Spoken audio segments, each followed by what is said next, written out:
Let's go live.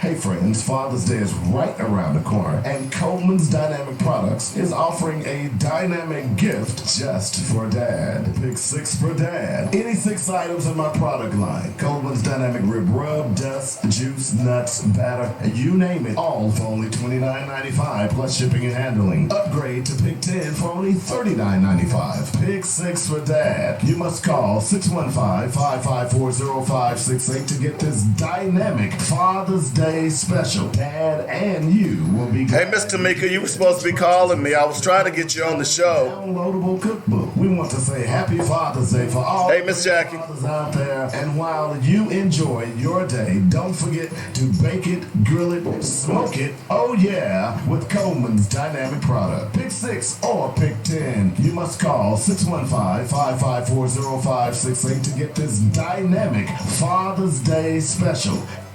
The views and opinions expressed today on Black Focus Radio are not the views and opinions of the station, its management, or its advertisers. Now, let's get ready to focus on our issues, our solutions, using our voices on Black Focus Radio. Welcome to Black Focus, the show designed with our community in mind, where we focus on our issues, developing our solutions using our voices. Central Arkansas, surrounding areas, and the nation. Get ready. Black Focus starts right now. Phone lines open at 855-525-5683. So here's your host, David W. Coleman and Robert Webb.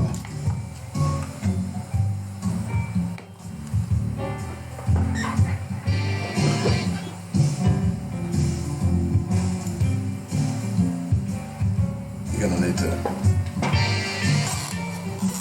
Here, let me have it. I'll show you. All right, welcome to the show, Black Focus Radio.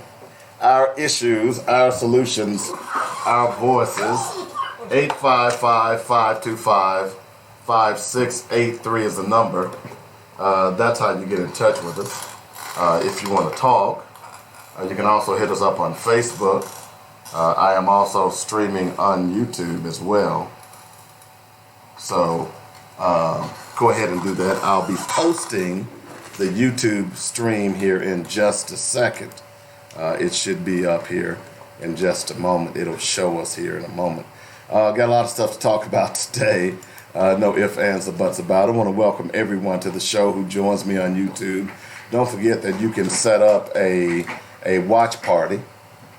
Just simply when you see that the video pop up on your screen, just click that little button that says watch party, and people in your area or your friends who are not familiar with Black Focus Radio, they'll be able to see it as well. And of course you can invite many of your friends as well. The whole point is that we are trying to get this show, helping Cliff with his mic over there. Get this show being broadcast to a lot of different people. All right. So 855-525-5683 is the number. A lot of stuff to talk about today. By the way, before we go any further, let's welcome our regular Wednesday co-host, Cliff May, to the show. We're blessed to have him 2 days in a row. How about that? It's been a good week.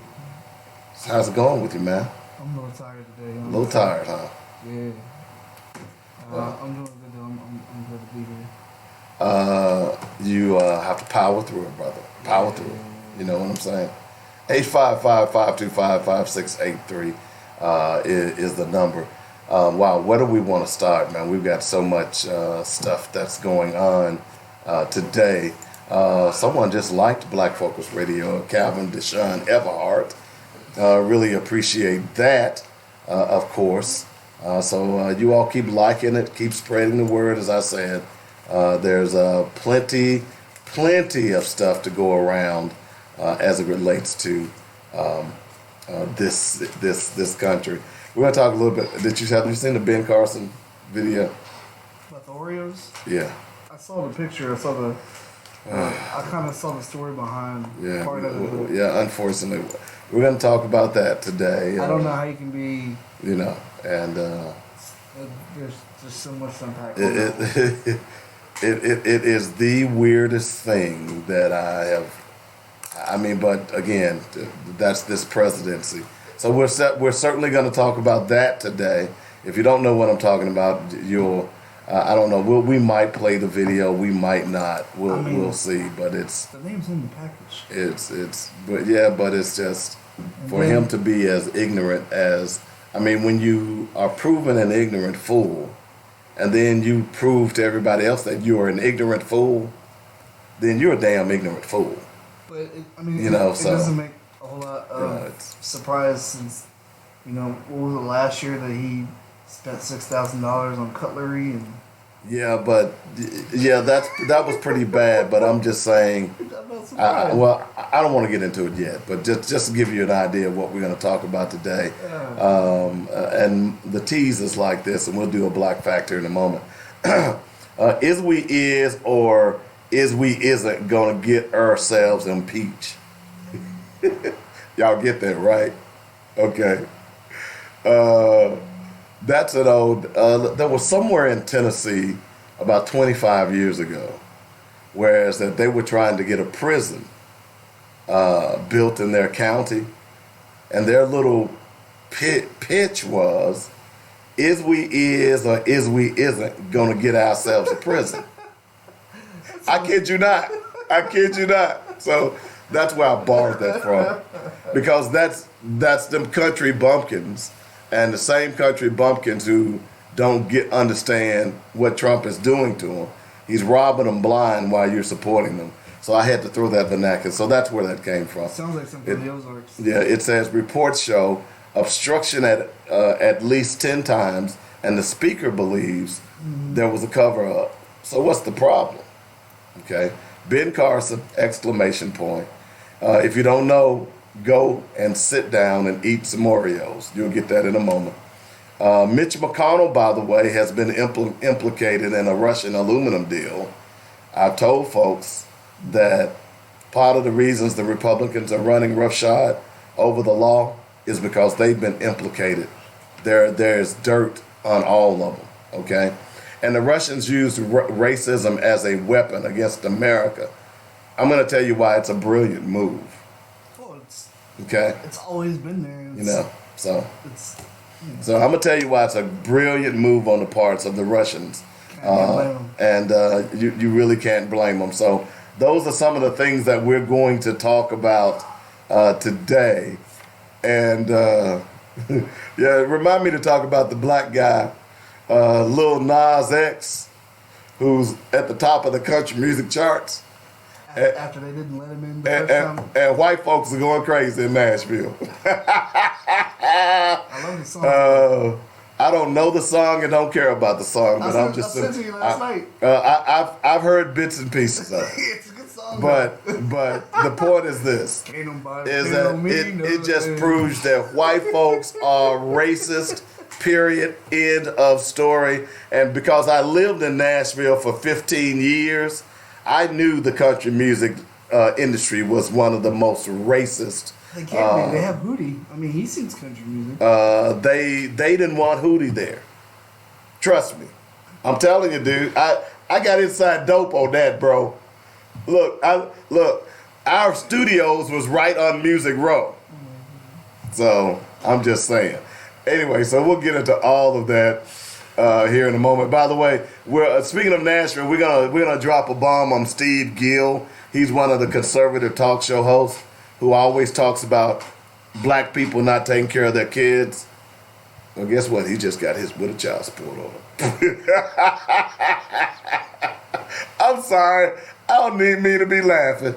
And Glenn Cassata, the out of control Speaker of the House of Nashville, he's resigned as well. We're gonna get into that. He finally resigned. Yeah, and you know, Trump said he's been audited by he's a Christian. Man, we got a jam-packed show today. So, Christians, I am Muslim.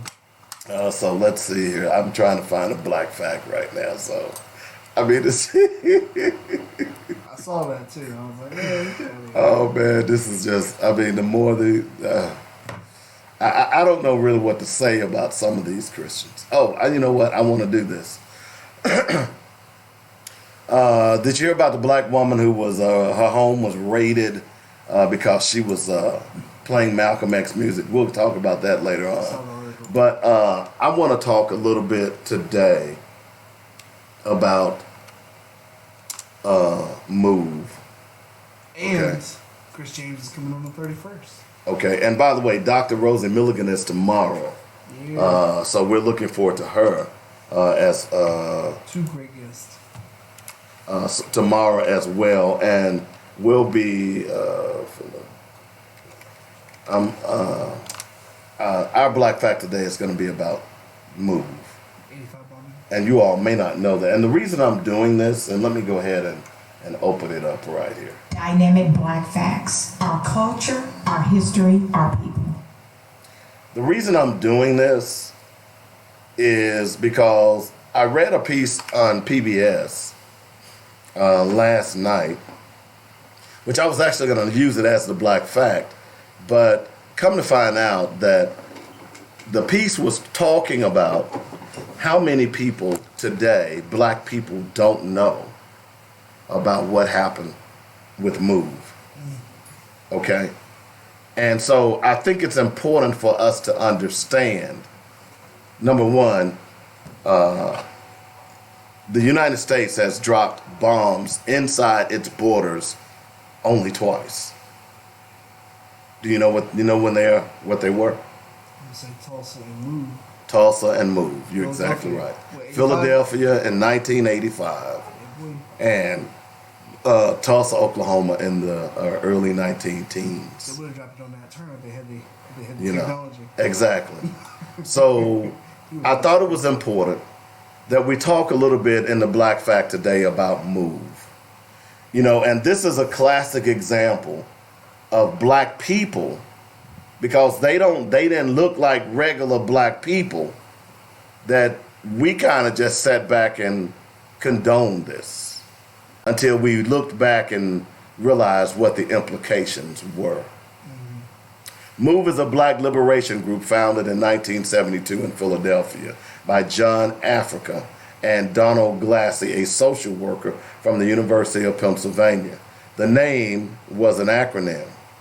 The group lived in a communal setting in West Philadelphia, abiding by philosophies of anarcho-primitivism.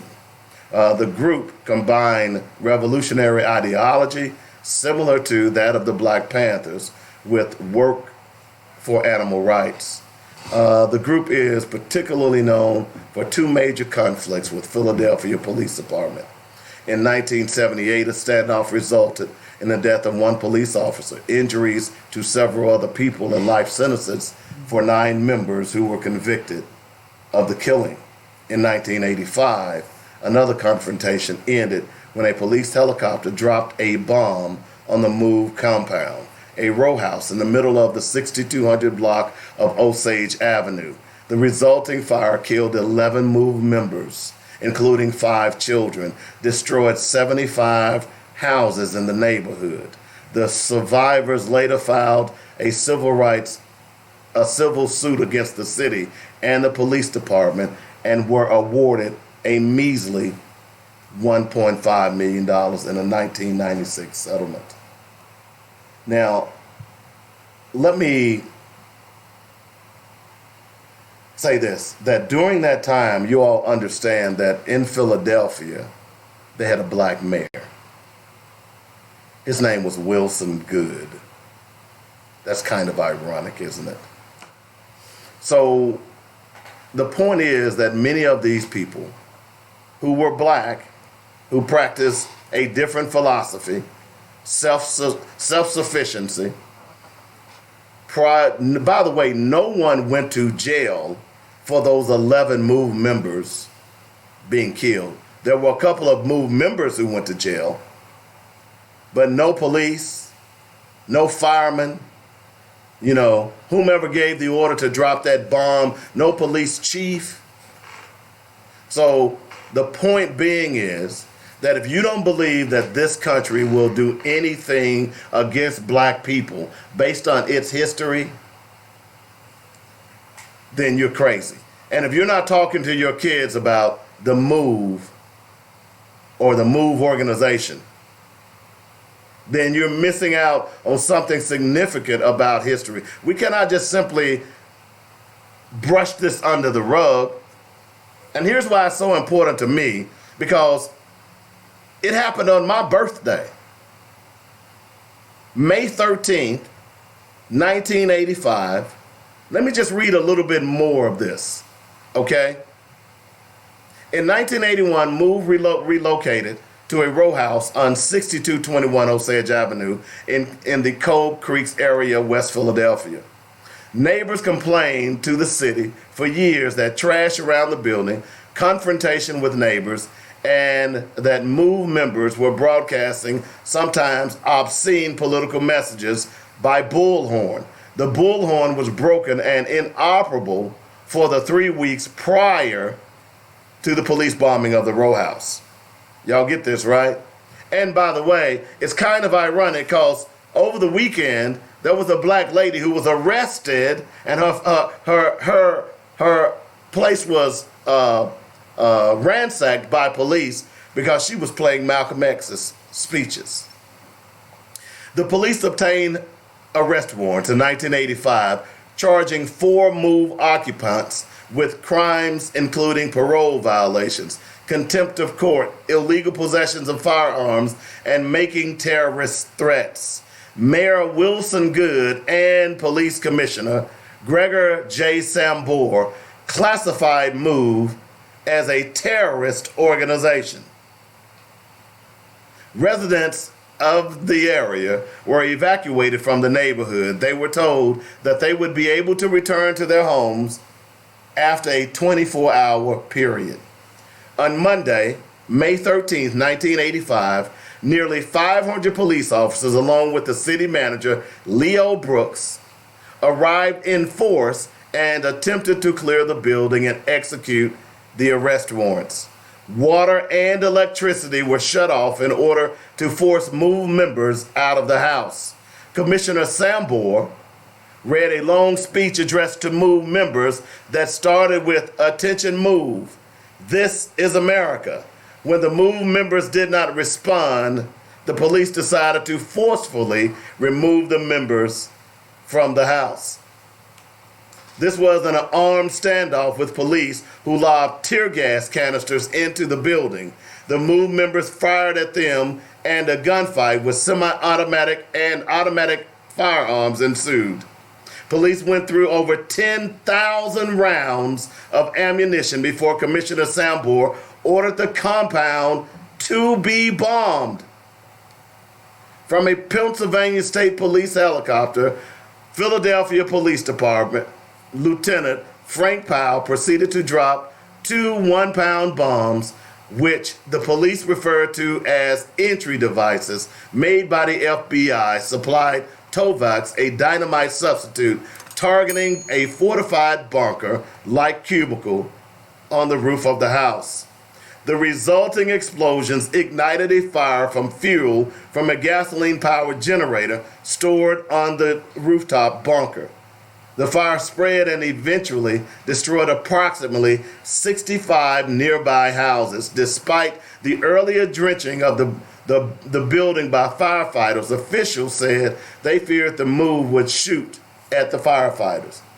Mayor Wilson Goode later testified in 1996 trial that he had ordered the fire to be put out after the bunker had burned. Police Commissioner Sambor said he received the order, but the fire commissioner testified that he did not receive the order. 11 people, John Africa, 5 adults, and 5 children, ages 7 to 13, died in the resulting fire. Ramona Africa, one of the 2 moved survivors from the house, said that police fired at those trying to escape.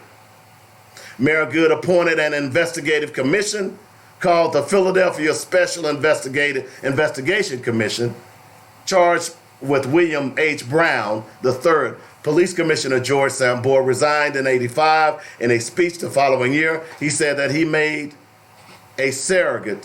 was made a surrogate by Good. The Moon Commission issued a report May 6, 1986. The report denounced the actions of the city government, stating that dropping a bomb on an occupied row house was unconscionable. Following the release of the report, Good made a formal public apology. No one from the city government was criminally charged in the attack. The only surviving adult, Move member Ramona Africa, was charged and convicted on charges of riot and conspiracy. She served 7 years in prison. In 1996, a federal jury ordered the city to pay $1.5 million in a civil judgment to survivor Ramona Africa and relatives of 2 people killed in the bombing. The jury had found that the city used excessive force and violated the members' constitutional protections against unreasonable search and seizure. In 1985, Philadelphia was giving the sobriquet, the city that bombed itself. And that's our Black Fact for today. Listening to Black Focus Radio for more dynamic Black facts, our culture, our history, our people on JoyNetRadio.com. So here's the bottom line. I've told you, black folks, you better get strapped up, because when they come for you, they come for you. Okay? And they weren't concerned about burning down that entire building. Those 62 other domiciles that were predominantly black, they didn't care. And the fact that there was a black mayor, he didn't care. And the tragedy, 11 people were killed in that bombing.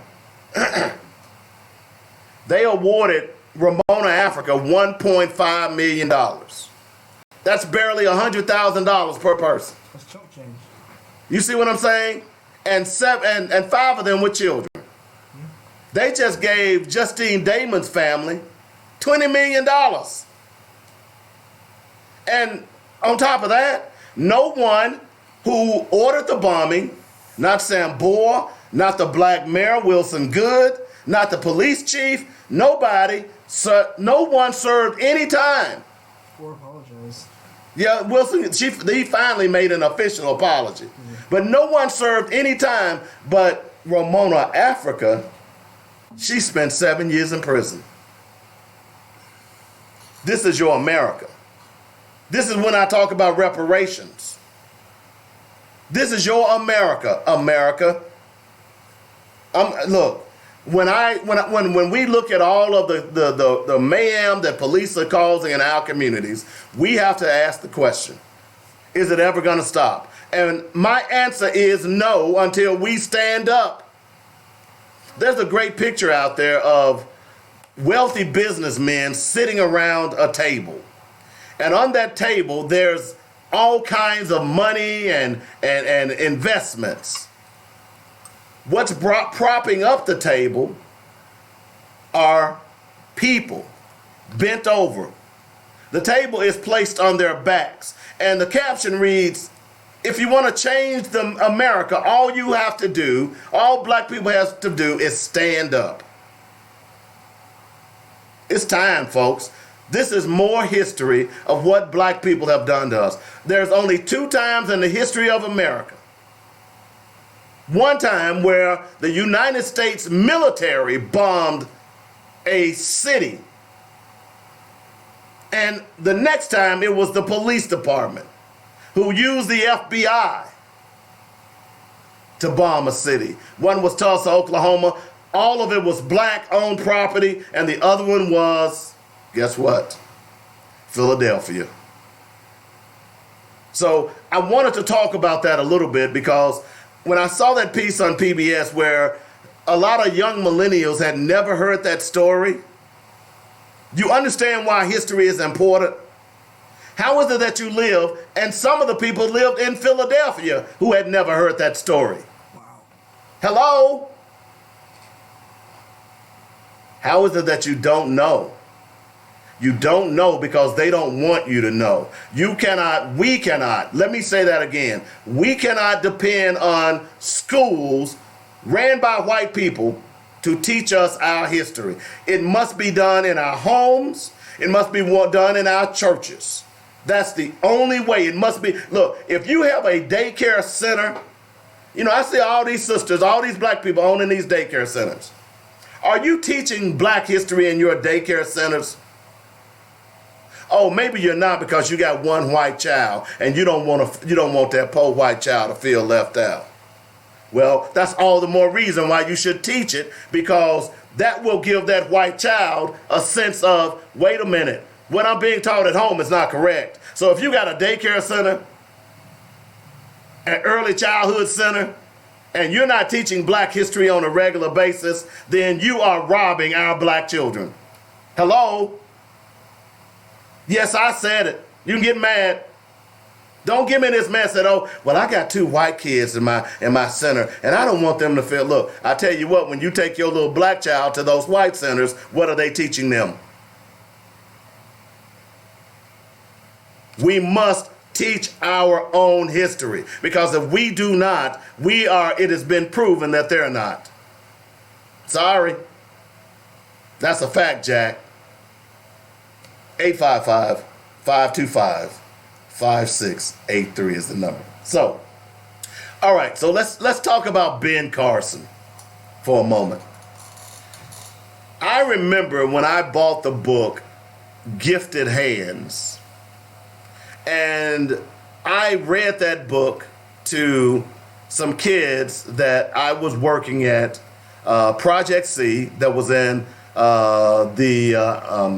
I can't even think, Cumberland View Housing Development. It was euphemistically referred to as Dodge City. Hello? Let me say that again. We had a daily program, an after-school program at Cumberland View Housing Development. It was called Project C. It was, the acronym was Support, Education, and Empowerment. And I remember getting the book Gifted Hands and putting it in the library, and how I talked about Ben Carson, how, it talked about his story. And I thought his story was so important because, you see, Ben Carson grew up abandoned by his father, very poor, in a housing development. Okay? And out of that mess came a miracle. I'm here to tell you that no matter what mess you're in, miracles can happen. Hello? Say amen, lights. I ain't trying to preach today. But Ben Carson grew up in a mess. And out of that mess, he became a miraculous brain surgeon, the tops in the country. And what was so fascinating to me is that Ben Carson was a black man whom they said didn't have the capacity to even learn mathematics, let alone read. But here is Ben Carson, this miraculous genius.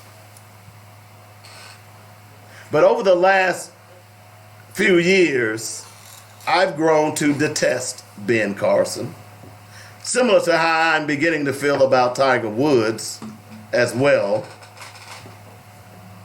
But Ben Carson is an extra special idiot.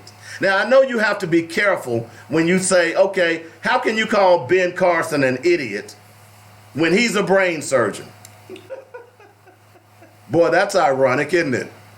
That's irony there. I mean, you can be book smart and not have common sense. Well, you're exactly right. You can be an idiot. You can be smart in one sense and an idiot in another. And here's what makes Ben Carson's idiocy so detestable, is that he knows he's an idiot and he makes fun of it and thinks people don't know it. It's you know what? He is the black Donald Trump, because he's no more. Donald Trump is an idiot. The only difference in Ben Carson and Donald Trump is that Ben Carson was a successful surgeon. Donald Trump has been nothing but a successful con man. So this is why they work well together. But yesterday, if you all didn't see the testimony that went on at in Washington, where they were asking Ben Carson some basic things about his job. Not his job as a brain surgeon, but his job as head of HUD, Housing and Urban Development. Man, it was tragic, dude. I mean, one of the representatives asked him, did he know what an REO stand for? Okay? He said, you mean Oreo? Like the cookie? It was just, well, I'll tell you what, I believe I have that audio because it is so preposterous, you have to hear it. But what made it even worse, you know, it's kind of like, you know, in football, they say the only mistake you can make in football is when you get knocked down, you stay down, you know? Or the only mistake you can make is that when you say something stupid and you double down on that stupidity, like your president Cliff. Not my president. You know, that's really the only that's really what makes you stupid. So Ben Carson, after making some stupendous comments in this hearing, he doubles down by sending the House of Representative person who was questioning him a bag of double stuffed Oreos. Yeah, I saw that. And not only that, he tweeted out a picture of him with double stuffed Oreos. And then spelled it wrong.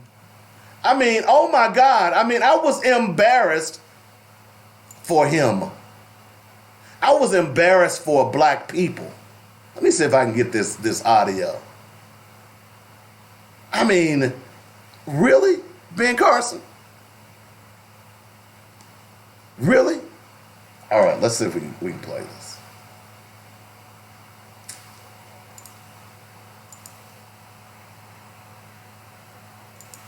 All right, so let's see if it'll play here. I should have had this loaded up in the first place. I just,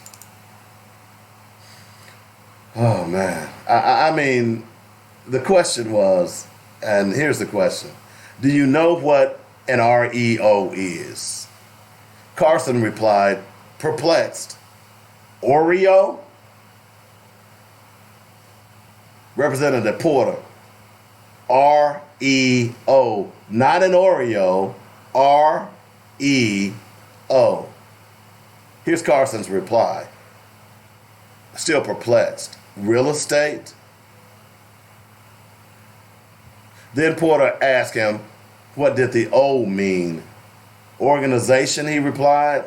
Porter then who had previously worked on a mortgage settlement official in California, that's what happens when a property goes into foreclosure. Okay? She said, we call it REO. Yeah, I see the picture. Let's see if we can get this audio. I mean, here we go. To get back to me, if you don't mind, to explain the disparity in REO rates. Do you know what an REO is? An Oreo? No, not an Oreo. An REO. REO. Real estate? What's the O stand for? The organization? Owned. Real estate owned. That's what happens when a property goes to foreclosure. We call it an REO. And FHA loans have much higher REOs. That is, they go to foreclosure rather than to loss mitigation or to non-foreclosure alternatives like short sales than comparable loans at the GSEs. So I'd like to know why we're having more foreclosures that end in people losing their homes the stings to their credit and disruption to their communities and their neighborhoods at FHA than we are at the GSEs. Y'all get that? He didn't know anything about what she said. Here's Representative Joyce Beatty from Ohio asking him some questions in this same hearing. Are you familiar with Omri and what it is? Omri. Omri. Come on, Mr. Secretary. I asked you this when you were here last year, and you asked me to be nice to you, and you turned to your staff, Omri, and you have an Omri director, and we wrote you a letter about it, and Omri, Office of Minority Women and Inclusion. Do you have an Omri director? Do you work with an Omri director? Oh, of course we have an office in. Omri, not Amway. Omri. We have, Do you know who that person is? we have. Do you know who that person is? I cannot give you the name. Okay, would you do me a favor, would you find out and would you send me a note back so we don't ever have to repeat this again? We can send you a name. Okay, thank you. I've had a lot. Oh, wow. Amway. REO, Oreo. This guy is an idiot. There's another video where he actually, when she kept questioning him, and he actually said, reclaiming my time. And she had to tell him, you don't get to reclaim your time. That's my job. In the same hearing. This is Ben Carson, the guy whom I thought had really gifted hands, but he clearly has. You know, this is a classic example, in my opinion. Have you ever heard of an educated fool? Oh, yeah. Have you ever heard of him? Oh, yeah. What do you think an educated fool is? It's like Ben Carson, right? You look that up and there's his picture. like I said earlier, you can be book smart and have no common sense at all. Well, Ben Carson has proven that beyond a shadow of a doubt. Oh, he has. Beyond a shadow of a doubt. And it's, you know, aside from him spending thousands of dollars on new dishes and new desks, aside from that, the fact of the matter is that this guy should not be in office.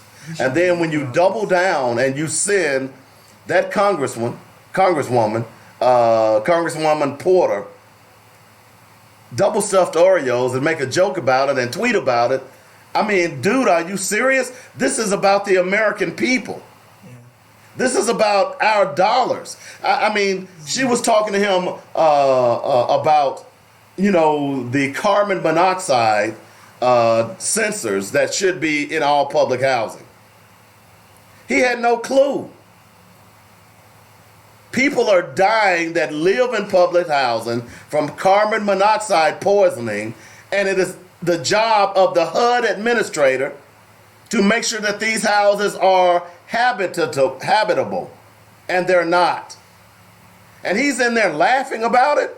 Man, if y'all don't get y'all butts out to vote, I mean, we get what we deserve right now because y'all didn't vote. You all, some of you idiots out there, and I'm calling you idiots because you're giving your money away. It's kind of like making a deposit in the bank. It is really not a deposit. You know that, right? Did you know that? You're actually loaning the bank money. You get that? You're going to a bank and saying, hey, keep my money. And the bank says, okay, we'll keep your money, but we're going to loan it out and make 15, 20, 25% interest, but we're going to pay you 2%. That's kind of what this is. We're loaning out people who don't vote. You're basically giving away your money because these people determine how your money is spent. They determine who spends your money. They determine how they spend your money. Just like in Israel, trillions go every year. And Israel is doing nothing more than, guess what? Creating future terrorists. I'm not saying Israel.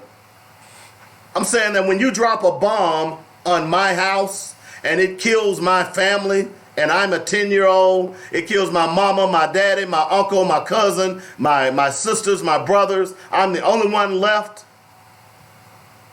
and I'm maimed, but somehow miraculously I grow up and I'm able to heal, I'm not going to have nothing but hatred in my heart.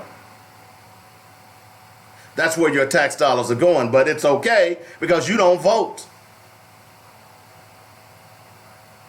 I'm just saying, 855-525-5683 is the number. I mean, that was embarrassing. That was truly embarrassing, to say the least. It's kind of like Donald Trump saying he's being audited because he's a Christian. I think it might be worse than that. Now, is he being audited because he's a Christian? Or is he, and see that, to me, that ought to offend white Christians. If you are truly a Christian, that ought to offend you. It should, if you got common sense. But you know what? There are those out there on the right who are saying, yeah, he sure is, because there's a war on Christians in America. Yeah. No, there's not. It's crazy, man. This is the problem. So if you keep allowing these idiots to be in office, they're going to stay in office. I mentioned the story earlier. A North Carolina woman says she feared for her life after a half a dozen Garner police officers raided her home last week, seizing several of her belongings after a noise complaint from a white neighbor. There was no propagation of warning. They were watching the house all day. Garner PD wants to kill me. The incident unfolded about 10 p.m. on May 16th outside Thompson's split-level home, where several police officers had flooded the street while a few stood at her front door.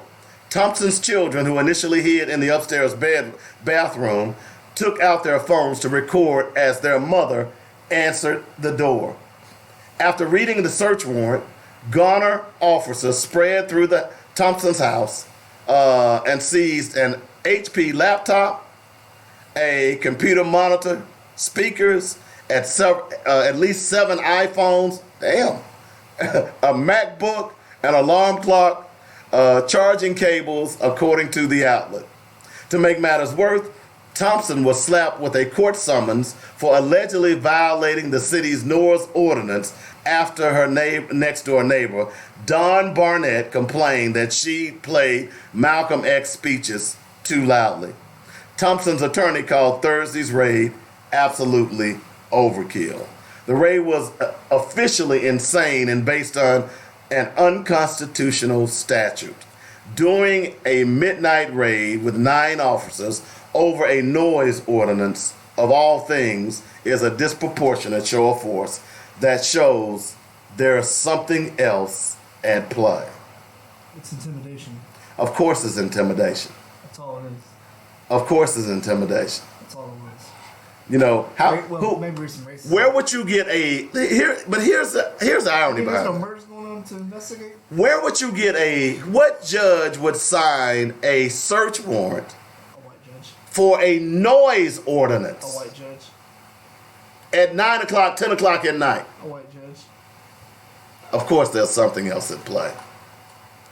Are y'all, like I told y'all, while y'all are praying and playing, they are plotting and planning. Y'all better get hip. Y'all better get hip. Let's talk a little bit about Mike Huckabee. The Huckabee family is probably one of the most disgusted families in America right now, as far as I'm concerned. Mike Huckabee himself, unfortunately, was once the governor of Arkansas. If you can elect Mike Huckabee for governor, then that kind of tells you where your state is. Okay? Because he's the same Mike Huckabee who condoned what was the people up in Northwest Arkansas the boy sleeping with his sister. Oh, the Duggars. The Duggars. He was also the same Mike Huckabee who I believe who endorsed some type of blood pressure medicine that if you take it you would be healed. He quickly got out of that. I'm not surprised. And then of course he blessed us all with thing one in the White House, Sarah Huckabee Sanders, who has made her living lying to the American public. He looks like Miss Potato Head. Okay, so now Mike Huckabee has went down to the Redneck Riviera. Now this is going to be interesting because the rednecks are going to really find out just how much they hate rednecks. Now, if you don't know what the Redneck Riviera is, and I'm not being funny, this is what they call it. It's Orange Beach, Pensacola, southern Alabama, southern Mississippi, down through Biloxi, all through down there. It is actually beautiful. I've been down there and spent some time down there, spent about a week down there. And Pensacola, by the way, if you ever want to go to a great museum, go to the Pensacola Naval Museum. It is by far, and I go to museums everywhere I go. I'm a museum fanatic. I'm not that one. I've been to the USS Alabama Okay. museum where they had a little aviation hangar. Right. So if you get a chance to go to Pensacola, by the way, it's free. Yeah. And it's the Naval Museum. And unfortunately, when I was in Hawaii, I wanted to go to the Arizona, but the Arizona is sinking, so they had it cordoned off. We couldn't go to that. But it is the best museum. It has all of the ships. It has replica of ships, submarines, planes, the history of aviation, naval aviation. It is just a fantastic museum. But anyway, you make that right going west, and you go down the 10, and it takes you all the way to New Orleans. A lot of people don't realize that Mardi Gras actually began in Mobile and not in New Orleans. But anyway, it's called the Redneck Riviera. There's a lot of beachfront property. People flock down there for spring break, for the summer, all of that. Well, Mike Huckabee has bought a multi-million-dollar home down there. Okay? On public beachfront property. He and Karl Rove live down there. They live kind of next door to one another. A lot of rich fat cat Republicans are buying houses, and the beachfront property is public lands. They are suing the public now to keep people from coming on that property. So they're basically trying to take public lands and claim it as their own. So it's going to get real interesting as we move forward this summer, because it's going to be a whole lot of white rednecks, because this is where white people mainly go, is Orange Beach. Yeah. It's going to be a whole lot of white folks that can't get on this land. In fact, police now are already standing guard on this public land. Oh, no, you can't do that. Okay? That's an abuse of power right there. All right? So in Walton County, so y'all get ready for this. So if you're going to Orange Beach, and I published this article on my wall because this is another example of how detestable the Huckabees are, but more importantly, the Republicans. Say as I do as I do. No, say as I do as I say, but not as I do.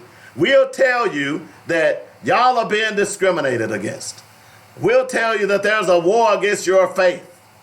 But we sure as hell don't want to be around y'all asses. Hello? And until they get this, we're going to continue this process, because that's why Russia is doing what it's doing. And we're going to talk about that here in a moment.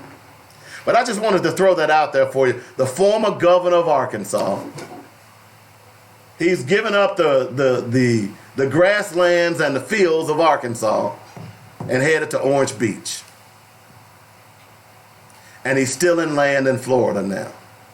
Because I paid this amount of money, I'm going to take that land right there. That's my land. That's basically what they're doing.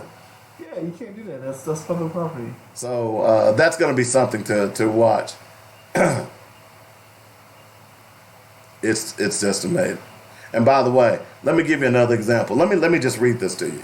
With help of a high-powered lobbyist, beachfront property owners persuaded Representative Katie Edwards Walpole, a Democrat from South Florida, to co-sponsor a measure that gutted the ability of local governments to pass ordinances granting public access to privately owned beaches.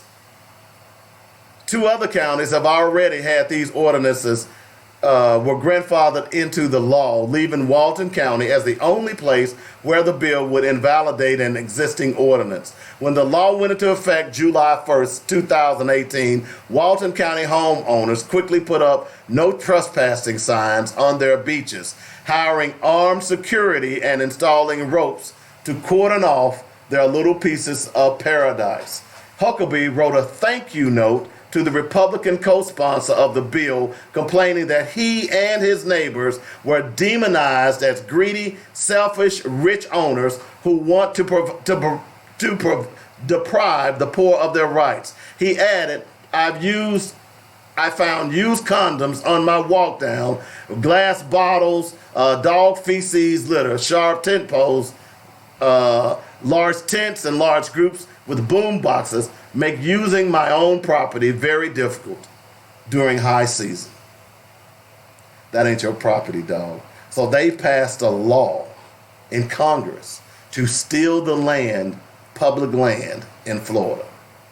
And it passed? Yeah, it's passed. July of 2018.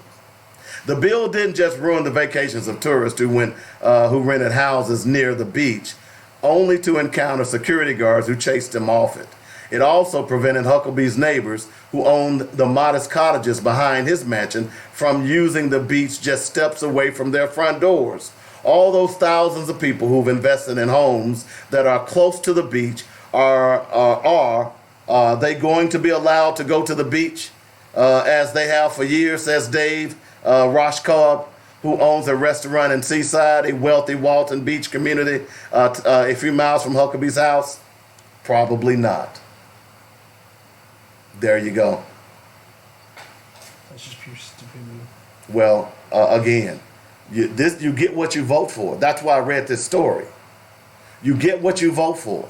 And you have a Democratic representative who helped sponsor the bill with another Republican to steal public land. Now, what should happen to them? Should be put in jail. Well, And voted out. voted out. That's what they ought to do. I mean, see, there's a remedy for this mess, folks. Because I guarantee you in that area of Florida, those are rich white Republicans. Who'd you vote for? I'll bet you voted for Huckabee's ilk, that ilk being the Republican Party. What do you bet? I'm willing to bet you that did. So if you've never been to Orange Beach, and I know exactly, you can, when you're driving down Orange Beach, Highway 10, you can see the big houses, and then you can see the little cottages built by the houses. Okay? Those little cottages are owned by individual people. Wealthy, but not wealthy enough to own mansions like Huckabee and his ilk. So those people are no longer going to be able to use those beaches. So instead of being able to walk out of your cottage, your back door, and use a beach that you've used for years, now you're going to have to load up your car and drive to an area that is not owned by those rich fat cats. But you voted for them. I'll be egging their house every day. You see what I'm saying? It's an egg through the window, egg on the car, egg on the bush. You voted for them. And then what's bad about it, they've hired security guards to keep your ass out of there. Egg the security guards every day too. So They get tired of coming to work. there you go, Republican Party. Load them out and egg them out. There you go, folks. There's no reason, I say it over and over again, there is no reason why you should be voting for a Republican. Have you seen what's going on in England? Yes. The milkshakes? Yeah, I've seen those. Well, the English have had enough. And, you know, France did the same thing last year. They had, you know, another French Revolution. Well, you know, that you're talking about the yellow vest? Yeah. That's still going on. It's been going on over a year. Yeah, I mean, We're the only country that lets people just walk all over us. It's amazing. It really is. Greece had their little, uprising a couple years ago. You get the yellow vest thing over in England. France has had their thing last year. Egypt had their thing a few years ago. It's like, man, how many times are we can sit back and watch all these other countries hold their politicians accountable when their system fails, and yet we are just sitting here just letting people just do it all day long. We're letting these politicians look. The remedy is voting.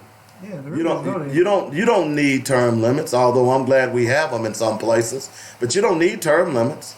All you got to do is get your butt out there and vote. Mm-hmm. I mean, last night I was watching the debacle that went on at the city council, the city board, where one of the board members, Doris Wright, had admitted that she had violated the law and had signed a paper. And she sat there and tore it up right there on, and it was her signature where she had admitted it. The point is, why is she still in office? Why y'all keep voting these same people in every day, every time? It makes no sense whatsoever. Yeah. And then here's the other thing. You follow these people who have made millions of dollars off of your misery. I'm going to give you another example. Conservative commentator Steve Gill ordered to pay $170,000 or face jail for child support dispute. Okay? So let me explain to you, because you all don't know who Steve Gill is. Steve Gill is a conservative talk show host that is based in Nashville, Tennessee. He's like Fox News. Okay? In fact, he's been on Fox News. Need I say more? He's the same white people that chastise men who don't pay child support using the undertones of black people who don't pay child support. But when you look at the statistics, black men take care of their children and pay child support in larger numbers than white folks do. Okay? That's not me saying it. That's a Harvard study that was released about 3 years ago in papers all across this country, including the Los Angeles Times, the New York Times, the Washington Post. Okay? But he sits on his show and he throws out the dog whistles, as all of these conservative talk show hosts do. So it's just so ironic that here he is. He has been ordered to pay $170,000 in back child support. See, wait a minute, you're not paying your child support. But again, I bring this up because it's one of those situations is do as I say, but not as I do. Yeah. And this is typical of the Republican Party. In a ruling entered into the court on Sunday, Judge James Martin sided with Catherine B. Gill, who was seeking nearly $236,000 for various expenses related to their divorce, to the divorced couple's sons. The case originated in January when Gill's ex-wife filed a petition for civil contempt. Catherine Gill was seeking $86,000 in child support from Gill, in addition to $4,400 in medical expenses, $133,000 in college expenses, and another $11,000 for a car she purchased for the children's use. She is also seeking half of the earnings Gill received if a building he partially owns in Knoxville is sold. Slap, slap, slap. And I'm sitting here gloating a little bit because I know, and most people that y'all don't know Steve Gill, but Steve Gill is a turd. I'm not surprised. He's a conservative turd. So, again, here are Republicans. Do as I say, but not as I do. Did you hear about the Republican who slapped his wife because she wasn't getting undressed fast enough so he could have sex? Wow, that's borderline rape. Have y'all heard about that one? I haven't gotten to Glenn Casada, another Republican. We talked about him a lot. We'll get to him in just a moment after the top of the hour. But before we go, I gotta get to this Republican who slaps his wife. And we'll talk about Lil Nas next hour too. Yeah, buddy. All right? We might even pull up his song and play. Riding on my horse. Okay. A South Mississippi lawmaker punched his wife in the face after she didn't undress quickly enough when the lawmaker wanted to have sex. Republican State Representative Doug McLeod of Lucedale was arrested Saturday for misdemeanor battery charges. The Sun Herald reported the document was filed. McLeod was freed on bail. He didn't immediately respond to comment. The 58-year-old McLeod, he must have taken that pill and it was about to run out. McLeod hasn't responded to any request. So there you go. They don't mind beating women. They don't mind telling women what to do. You just can't do it. 855-525-5683. These are your Republicans. These are your Republicans. I don't care how poor you are. I don't care if you've traced your ancestors back to the Vikings and you are a pure white person, which there's no way you could be because you came from us. But just in case you've gotten that far and you hadn't gotten to the Africa part of it, there is no reason on God's green earth you ought to be voting for a Republican. There just isn't. There is no godly reason. There is no holy reason. There is no common sense reason. These people are pieces of crap. And I'm going to prove it to you even more next hour. Back in a moment.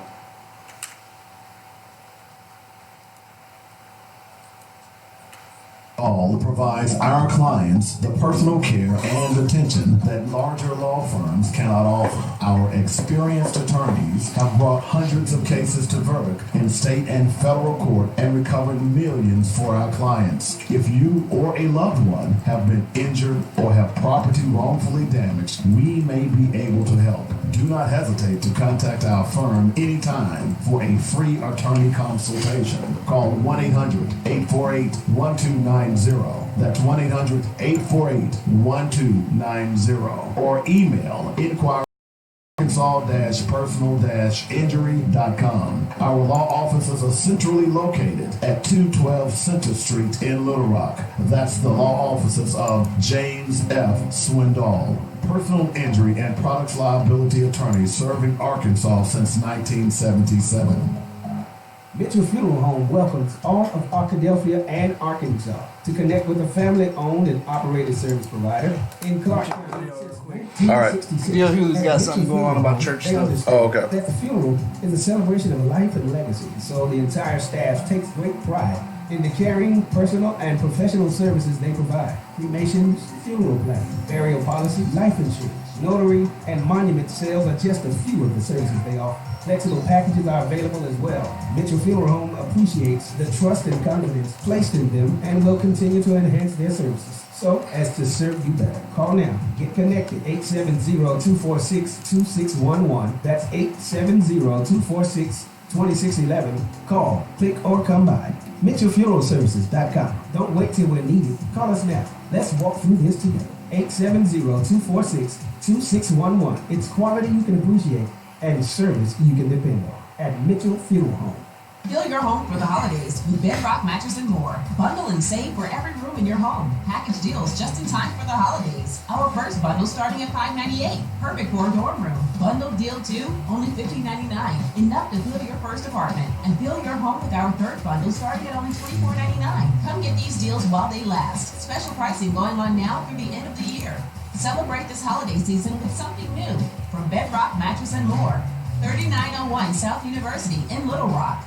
Hi, this is Alvin from Habibi's 4317 East Broadway in North Little Rock. We still have the green top at your very next stop. The same great service, but more on it. Give us a call, 501-663-1553 or 664-2992, or call our toll-free number, 1-877-HABIBI-1. Diapers, pull-ups, hospital beds, wheelchairs, Simply Fit, diabetic supplies, underpads, and more. Your durable medical supply center. Hey Hey friends, Father's Day is right around the corner, and Coleman's Dynamic Products is offering a dynamic gift just for Dad. Pick 6 for Dad. Any 6 items in my product line. Coleman's Dynamic Rib Rub, Dust, Juice, Nuts, Batter, you name it, all for only $29.95 plus shipping and handling. Upgrade to Pick 10 for only $39.95. Pick 6 for Dad. You must call 615-554-0568 to get this dynamic Father's Day special. Dad and you will be glad you did. Each purchase receives a Coleman's Dynamic downloadable cookbook. We want to say Happy Father's Day for all the great fathers out there. And while you enjoy your day, don't forget to bake it, grill it, smoke it, oh yeah, with Coleman's Dynamic product. Pick 6 or pick 10. You must call 615-554-0568 to get this dynamic Father's Day special. The views and opinions expressed today on Black Focus Radio are not the views and opinions of the station, its management, or its advertisers. Now, let's get ready to focus on our issues, our solutions, using our voices on Black Focus Radio. Welcome to Black Focus, the show designed with our community in mind, where we focus on our issues, developing our solutions, using our voices. Central Arkansas, surrounding areas, and the nation. Get ready. Black Focus starts right now. Phone lines open at 855-525-5683. So here's your host, David W. Coleman and Robert Webb.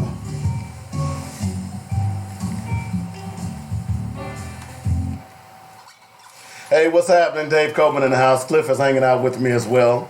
855-525-5683 is the number. Appreciate everybody joining me. Appreciate all the other responses on Facebook. Latanya, she's been to Orange Beach. Orange Beach is gorgeous, man. I'm going to be honest with you. They call it the Redneck Riviera, but it is actually gorgeous now. But you have to be careful down there because, especially during red tide, you can get really, really sick. Latanya also says Ben Carson has let me down. Yeah, he has. I'm stunned. Also, Faye Washington, a new friend of the show. Let me just go ahead and she's listening, and she says, ironic, yes it is. The story sounds like what's going on today. She's talking about MOVE, the conversation about MOVE, where are our First Amendment rights? This is bull. This is murder. What is 1.5 million when lives are taken?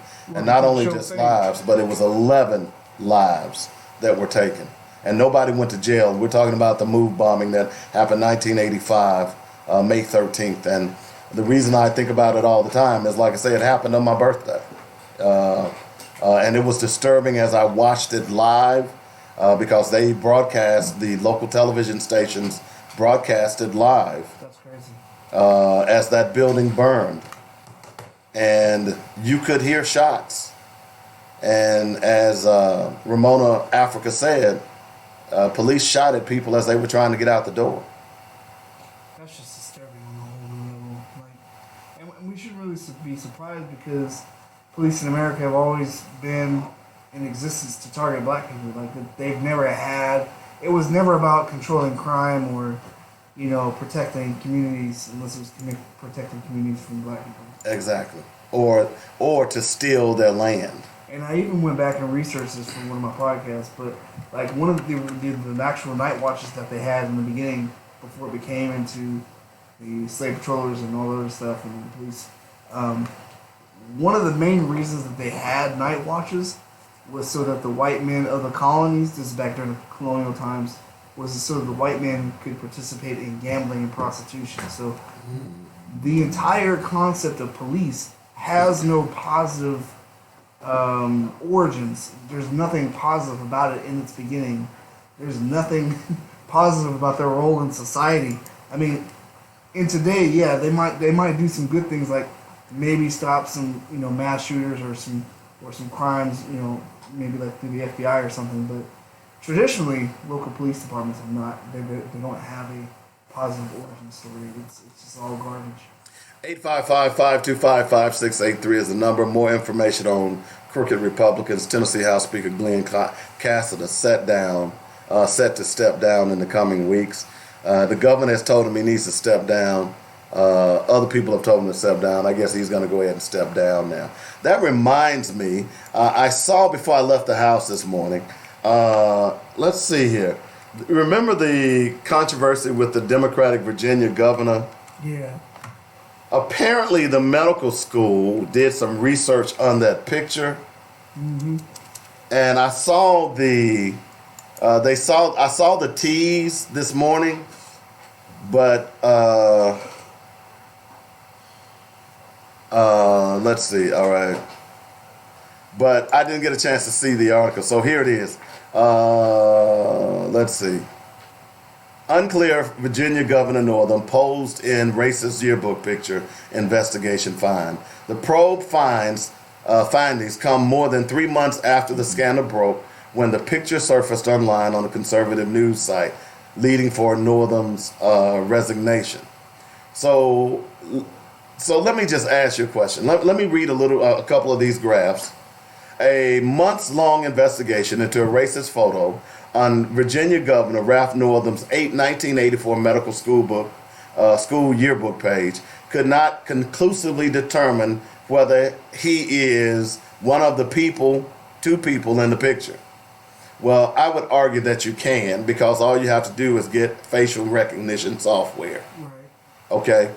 I'm sorry, that was me. I interjected that into that story. While investigators noted that Northam has made inconsistent public statements about whether he participated in the photo, which features a person in blackface and another in a Ku Klux, in the organization known as the let me take that back. In the terrorist organization named the Ku Klux Klan robe, they were unable to find anyone who could shed light on the decades-old image on the Democratic governor's personal page in the Eastern Virginia Medical School yearbook. No individual that we interviewed has told us from personal knowledge that the governor is in the photo, and no individual with knowledge came forward. Now let me ask, so this is a 55-page report. So let me ask you, do y'all believe this? Hell no. Y'all think we crazy? So he goes to a white medical school.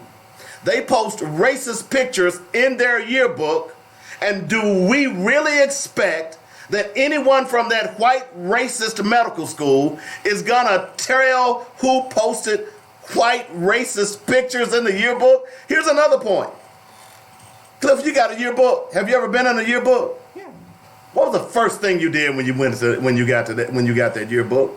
I had people sign it. That wasn't the first thing you did. When I got mine, I had people sign it. Okay. What was the second thing you did? Well, I take it back. The first thing I might have did was look to see all the pictures that I have in there. Exactly. The first thing you did. But then after I got done looking at it, or as soon as I got the first chance to have someone sign it, I got them to sign it. Exactly. But the first thing you did when you got your yearbook, as we all did, I remember the ones that I got, I turned to the index, and I looked at how many times was David Coleman in the Little Rock Central yearbook. Oh, we didn't have that. We had to actually go through physically. Oh, you poor thing. Look through all the pages. Yeah. See, we were more sophisticated. Apparently. Little Rock Central, baby. Hell to the old goal. So that's the first thing you do is go and find pictures. And then you know what the second thing you do? You go find pictures of your friends to see how ugly they are, particularly if they're their senior year pictures. You know what I'm saying? So for Ralph Northam to say that he got a yearbook, but he never went and looked at the picture. Oh, that's a lie. Or his friends got a yearbook and they never called up Ralph and said, "Hey Ralph, love that pic, dog. Give me a break." Because at a minimum, your parents are going to want to see it. Exactly. And then you got to go through and show them where your pictures are. You're graduating from medical school. This is not high school. Now, although you're happy to graduate from high school, but medical school and you don't get the yearbook? That's a major accomplishment. It's a milestone. Man, I'm not buying that. He needs to resign. But again, that's white privilege. Democrat. It's a Confederate state. I'm just letting you know, folks. Now, the other thing, and I'm gonna go ahead and do this just for Cliff's edification. Oh, good. You know, so let me get this queued up because he's over there chomping at the bit here. And you know why we have a West Virginia? I know the story, but I don't know the story. So So they want to be a part of the enlighten me. Confederacy. Yeah, you're exactly right. So I'm not sure why we're not getting any. Well, I was gonna play you some Lil Nas, but it's not playing. Let me see if I can pull some up over here. I was gonna surprise you. I'll get it for you. Well, hold on there, partner. Can't nobody tell me. Just hold your horses. We's gonna get you some Lil Nas. I'm telling you, man, you play songs and get stuck in your head. And no, it isn't. Oh, it is. No, it isn't. It's catchy. I don't care what it is. It ain't gonna get caught in my head. My mind is too complex to be worried Riding about a on my song. horse. Yeah. Okay. You know what? And you know what's crazy about this video is this song has been out for months, and the record label didn't put out an official video for it. You know, because they didn't. They didn't know what to do with it. Well, they didn't want a black man to be at the top of the charts. I've been following this story. I know, but I don't think they knew how to do the video for the song. Okay. Yeah. Woo! So, if you all haven't heard Lil Nas, you need to go to the app.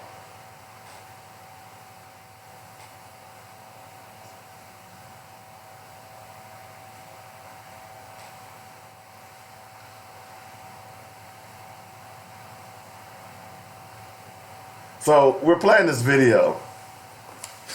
It's kind of crazy. The beginning is what made me laugh. Billy Ray Cyrus is in it. You know, the Achy Breaky Heart. I think that's the only song he ever made. You know, He is the one people remember. you know the achy breaky heart where white people then started doing the hustle. They called it line dancing. That still kills me. Let's go line dance. You mean do the hustle? I used to do that to them all the time. You mean let's go hustle? Exactly. So, well, will y'all hurry up and get to the music? I don't It's care. it's after the tunnel. Okay. All right. So here we go.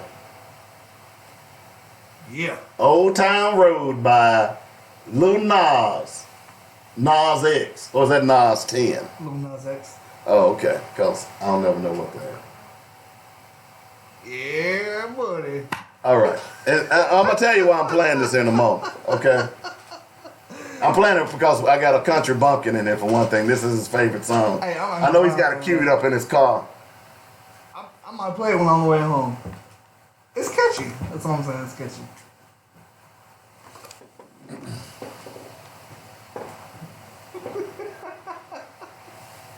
Okay, beat you come in.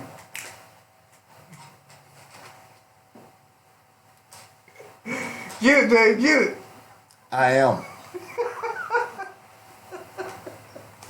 So this is what people are upset about. Now, so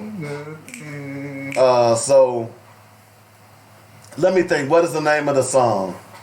Oh, let me do this because I have to do this because this is no different from this song, and I'm gonna tell you. I'm gonna blow your. I'm gonna blow your what? Talking about the Nelly? No. Because you know Nelly and Tim McGraw did a song together too. Let me see if okay. No.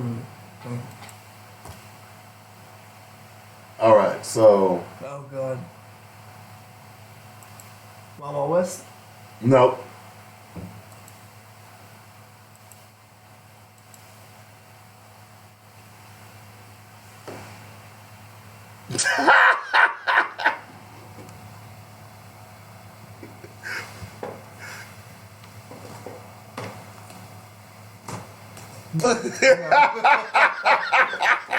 No.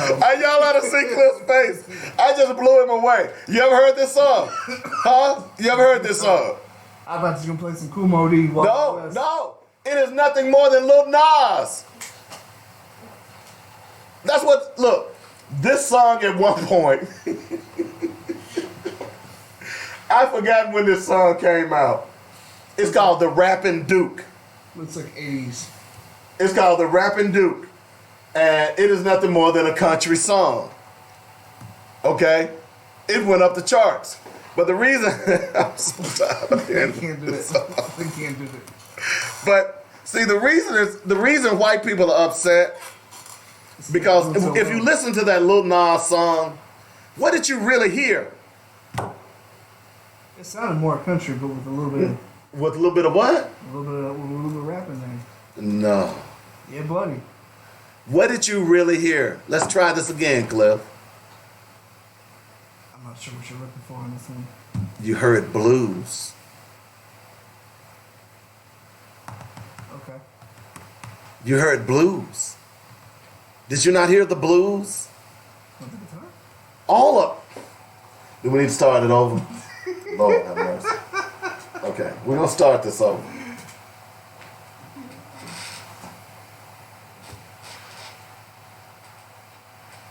That's blues. Yeah.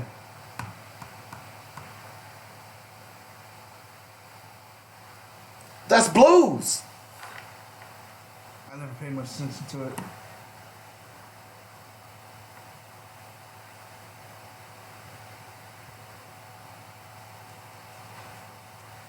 The only thing that makes it country is the guy coming in sounding like he's country. That's blues, brother. Yeah. Now, the reason I'm saying that is because where did country music come from? Blues. Jazz and blues. Yeah, buddy. Okay? Kaywood Ledford. Some sad stories. Okay? So it fascinates me when country people hate it when black people sing country when guess where it came from? Us's. Okay? And they realized how bad it was, how racist they were when Hootie came and started singing country. Oh, yeah. You don't remember that controversy that went on during the Country Music Awards? It was pretty bad. They refused. A lot of white folks in Nashville refused to accept Hootie. What's his name? Darius Rucker. Yeah, Darius Rucker. A lot of white folks, and the only reason that he was able to make it is because Hootie was part of, well, I should say Darius Rucker was part of Hootie and the Blowfish. Right. Now, who was Hootie and the Blowfish? Hootie and the Blowfish was this pop rock band that catered to white people that just happened to have a black lead singer. Yeah, and then I watched an interview where he said in the beginning, after he switched over to country music, he said, you know, that when he was just him and the Hootie and the Bluefish, that their music was almost already country as it was. Exactly. It was just a little slightly different, a little more upbeat. Right. And, you know, obviously that's downer, but, you know, it was kind of already there. So for him to transition to country music wasn't that big of a jump for him. He found it somewhat easy. Exactly. But they resisted him, and they resisted a lot of black stars. I ain't playing that. That's what I was talking about. Oh, okay, I ain't It's playing. very, But you just learned a new song. It's called Rap and Do. Go download it. yeah, I can't forget it fast enough. I can't get those 30 seconds back. Go. I'm sorry, I said Kaywood Ledford. That's not the name of the father of actually Kaywood Ledford. Now that I think about it, he was an announcer. I don't know why I said. I'll look that up for you and get you all the correct name. I like to be right on stuff like that. I apologize for that, but but that's funny. So go download Rap and Do. But that just goes to show you. See, and you look, I already knew country music was racist. I lived in Nashville for the Well, I longest. told you my story yesterday. You know, Yeah. I grew up listening to it. The first concert that I ever went to was my mom dragged me to a Reba McEntire concert over in Russellville at the stadium. Reba. Oh, Reba. I love me some Reba. And they had me dressed up like a little. What's brown, up, Dad? Had me dressed up like a little brown cowboy walking around in Oh, no, the white folks. Isn't he cute, little darky? the. Yeah, Little darky looking all, like a cowboy. It's all fun and games till I get a little older and just try to ask them to be cute and be cool. You know where the word cowboy comes from, right? Well, because they couldn't address them as men. They couldn't address them as men. Close, but You know, as my understanding, it was they called them cowboys instead of called men or ranchers or whatever because that last little bit of the great. well, it was originally a derogatory term for black settlers who went west, because many of the black settlers, believe it or not, settled the West, and the white people would call them their wranglers or cow wranglers yeah, they would call them cowboys. The boy being still trying to be derogatory to prove to that black man that he's not a man. Ironically, it's a badge of honor as it grew in lore and also in lie, because as you saw the media and many of the cowboy movies, including John Wayne, it suggested that white people settled the West, when in fact it was mainly escaped slaves. And they were valued because not only were they escaped slaves, but even the ones after the Emancipation Proclamation, because they were skilled laborers. So, and there are towns in Oklahoma proper that are predominantly or all black right now. And as I told you all, go out and download, or at least friend Art Burton, who writes extensively on the Black West. He is just preeminent in that vein. So go out and download, or at least friend Art Burton on Facebook, and we've had him on the show as well. So, but yeah, that's where the word comes from. 855-525-5683 is the number. That's how you get in touch with me. Now, a couple other things. We talked about Glenn Casada last week. This is just a follow-up. He has now finally decided that he was going to resign. So that's no, that's not correct. So that's a good thing. We're happy about that there. And of course, he's the guy who lied and said that they didn't doctor up an email to try to get a black man thrown in jail.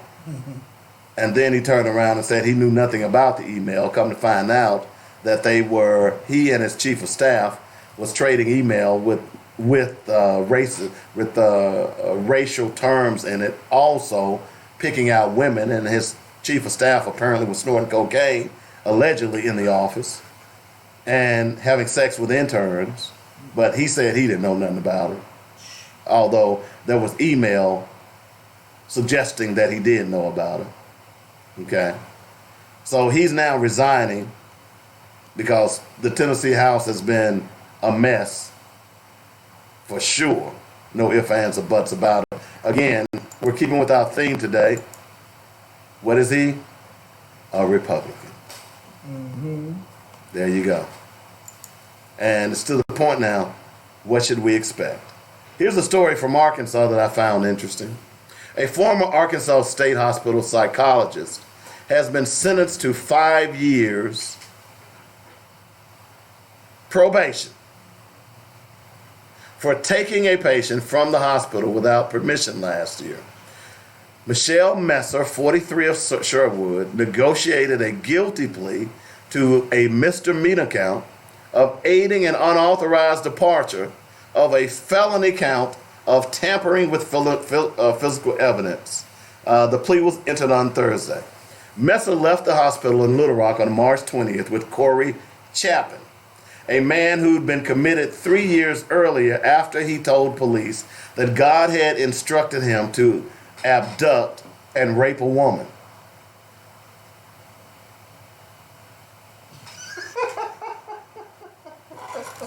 Wait a minute. That there Jesus is tricky. He said don't rape, but he told this fella to go do it. But how can you commit a person? He couldn't insanity. I'm confused. The police cannot just automatically commit a person without. Look, I can go and tell you that I'm going to go jump off a bridge. You can't commit me to an insane asylum for 3 years. I mean, they put Khalif Browder in solitary confinement for what, 3 years? Yeah, but that was a little different. He didn't actually commit a crime. The hospital says she fled with Chapin after officials confronted her about giving him a cell phone and a vaping device, 2 items considered to be contraband. Yep. Messer and Chapin were arrested in North Las Vegas 6 days later. Okay, we know That's- they were playing hide the salami. That's when I worked at the jail. Anytime you slide a person or anything, that's automatic felony. So why is it that this woman got a slap on the wrist? She white. There you go. That's boy. That's the theme. She white. Because she should have been in jail. She should have been in prison. Okay, this woman should have went to jail. Minimum 5 to 10 years. Okay, because she basically aided and abetted someone to escape physical custody. Mm-hmm. She got a slap on the wrist. But again, That's more like a tap. your law enforcement, your country, America, America, America. Yeah. I wonder what would have happened to her if he would have actually hurt someone else while he was out. Or well, it was pretty clear that there was nothing wrong with him. Yeah, but still, can you imagine the press coverage of that if something would have happened, if he would have hurt someone while she's sneaking him out? Yeah.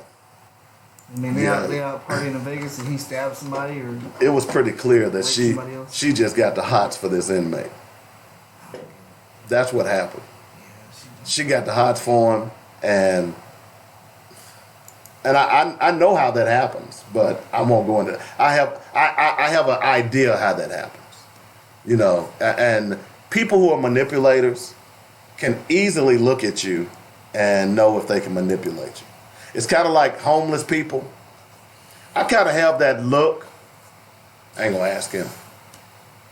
Every now and then, one will come up to me and ask me for, hey man, can you give me some change or this, that, and the other.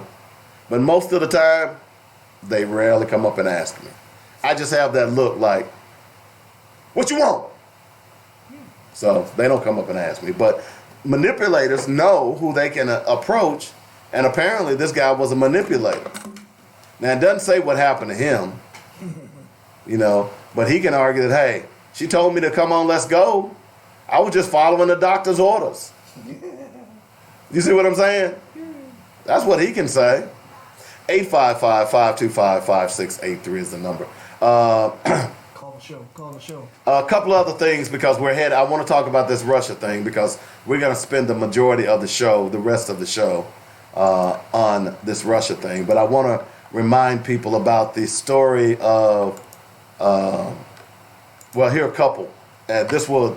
We'll use these to segue into the Russia story because I think it's important as we look at this thing because this is kind of crazy, dude. The D.L. Hewley video is interesting too. The who? D.L. Hewley. Relating to? The abortion ban down in Alabama. Yeah, I saw that yesterday. He's talking about how the reproductive rights are related to slavery. Oh, of course it is. Of course it is. I saw that yesterday. Let's see here. Okay, what am I looking for? There's a particular story. Oh, here it is. Okay. I want to read this story to you. I talked about it and touched on it a little bit the other day. It says Sacramento PD arrests 12-year-old black child, places plastic bag over his head. Now, this is by the San Francisco Bayview News. By the way, it's a black newspaper. Hey, here Okay. we go. There we go. So I'm going to read the majority of this story because I think it's important for us to understand. You saw my comment on it Okay? on Facebook. Letting the cat out of the bag is a lot easier than putting it back in. That's Will Rogers. Shocking, shameful, unconscionable, intolerable. These are just a few of the terms used in reaction to word that a 12-year-old child was recently restrained by Sacramento police officers who then placed a white plastic bag over his head and shoulders. Let's review recent events in the city of Sacramento, which many are now referring to as Sacra Selma, in reference to the civil rights struggles that emanated from Selma, Alabama during the civil rights battles of the turbulent 1960s. First, Sacramento police mysteriously apprehended an unarmed Mr. Dazon Fleenaw, who was detained without any legal basis. He wound up dead within 30 minutes of being detained by Sacramento police officers.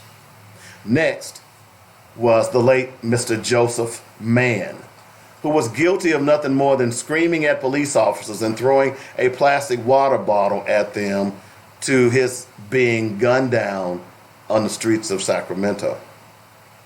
Following that, an unarmed Mr. Nandy Kane Jr., who was beaten by a Sacramento police officer for ostensibly jaywalking when it turned out Mr. Kane appropriately crossed the street from one corner to another. Finally, finally and most dramatically came the assassination of Stephen Clark, who was the victim of a barrage of Sacramento police gunfire while being guilty of nothing more than entering his grandmother's home with a cell phone in his hand. Now Sacramento residents are dismayed by the word that a 12-year-old child who stands 4 feet 10 inches tall and weighs fewer than 100 pounds was inappropriately constrained by police officers and had a plastic bag placed over his head to shut him up, according to witnesses on the scene during the incident. At the time this occurred, the child was pleading for officers to call my mom and telling officers that he could not breathe. The young victim was born with significant upper respiratory complications and, according to his mother and grandmother, suffered from breathing difficulties, particularly when anxious. It did not help the child's respiratory condition that officers grasped his neck, placed him on the ground, handcuffed him with his hands behind his back, placed a knee in his back, and forced his face into the asphalt. Many Sacramento residents are wondering when this madness is going to end. We are told that our new African American police chief would be the one to put an end to this oppressive and do this to the oppressive and at times deadly behavior patterns of what we were told were merely a few rogue bad apples in an otherwise fine police department. That's not true. Okay? That happened in Sacramento, folks. See, that didn't mean I shot the cops. Okay? That happened in Sacramento. Remember Eric Garner? After Eric Garner died during a confrontation with New York police in 2014, one officer involved in the struggle says he wrote up paperwork exaggerating the seriousness of the dead man's crime. Officer Justin D'Amico testified Tuesday during a disciplinary trial of Officer Daniel Pantaleo. Pantaleo is accused of placing Garner in a banned chokehold during the arrest. Garner was suspected of selling loose, untaxed cigarettes. After he died, D'Amico said he filled out the arrest papers that included a felony tax charge that would have required prosecutors to prove he'd sold 10,000 untaxed cigarettes. D'Amico acknowledged it was the incorrect charge. D'Amico said Garner had fewer than 100 cigarettes when they approached him. Do y'all get that? So if he had over 10,000 cigarettes, they could charge him with a felony. In other words, this police officer, why does he still have his job? Oh, yeah, the Pantaleo guy, he's making 6 figures. Right. And by the way, this is not a job for him to lose. This is not a hearing for him to lose his job. You know that, right? Yeah. This is just a hearing to see if he gets back pay. He's going to keep his job. Okay? I'm reading these for a reason. They have to drag him out to the river and put some concrete on his feet. I'm reading this for a reason. Utah police urge folks not to share and I'm going to say this word because I think it's important for us to say it when they say it, because we must not dodge its meaning. Utah police urge folks not to share nigger hunting posts from high school students to avoid spreading hurtful message. A Utah school district says it's taking appropriate discipline against 2 high school students seen posting a racist photo posted to social media earlier this month. So let me stop you. What discipline are they going to take? Probably nothing. They can't take any discipline. Whether you like what they posted or not, that's their First Amendment right. So what are you going to discipline? What are you going to do to them? They posted it. If they didn't post it on the school website, if they posted it on their own website, ain't nothing you can do about it. As distasteful as it is, there's nothing you can do about it. There's nothing the police can do about it. There's nothing the school can do about it. And if you do something to them, if I'm the parent, I'm going to sue you. Okay? The picture shared on Snapchat shows 2 high school students in partial blackface as someone in a KKK in a KKK style hood holds them by the neck. A Confederate flag is also seen hanging in the background. Nigger hunting 2019. I'm glad I could feel my tags this year, the caption read. The students in question attend Hurricane High School in the town of Hurricane in rural Utah. How many black folks you think in Hurricane, Utah? Probably 3. Yeah. Okay. But this really shows how racist they are and how far out of their way they went, because Utah is not even in the South, so they weren't in the Confederacy. I don't even know if Utah even existed at that point. Yeah, but you know what's going on in Utah, right? No. Many of the white supremacists have moved to Utah. I have not heard about that. The white supremacists believe that the great Northwest is where they belong. Portland, Washington, Utah, all in those areas I've heard about Portland, Washington. are packed full of racists. Yeah. So that's part of where they probably got it from. I mean, they can have that horrible, rainy, cold weather up there. But well, Washington is actually beautiful. I love the state of Washington. I'd live there. You know, Seattle. SeaTac area. Oh, it's beautiful. Never been there. It's beautiful. California and Alaska is the only 2 places up there I've been. Yeah, it's beautiful. Northern California is beautiful too. Let's see. District leaders were were quick to condemn the racist photo, which sent shockwaves across the local community. No, it didn't. That's something that they added in this story. Because no, it didn't. White people are not shocked about racism. It might have shocked a handful. They live racism every day. There's a point that I'm making here. They live racism every day. And I'm going to prove it to you because other countries understand that, okay? Words of disgust and sadness are insufficient to describe our feelings regarding the image that was brought to our attention the evening of May 16th. Spokesman for the local Washington County School District said in a statement, "This repulsive photo does not represent the concern, love, and care of our district."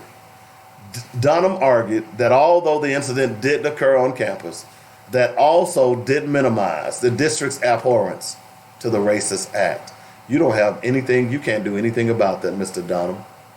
The question is, who was the grown person in the picture that was in the KKK mask, in the terrorist organization's mask, the KKK?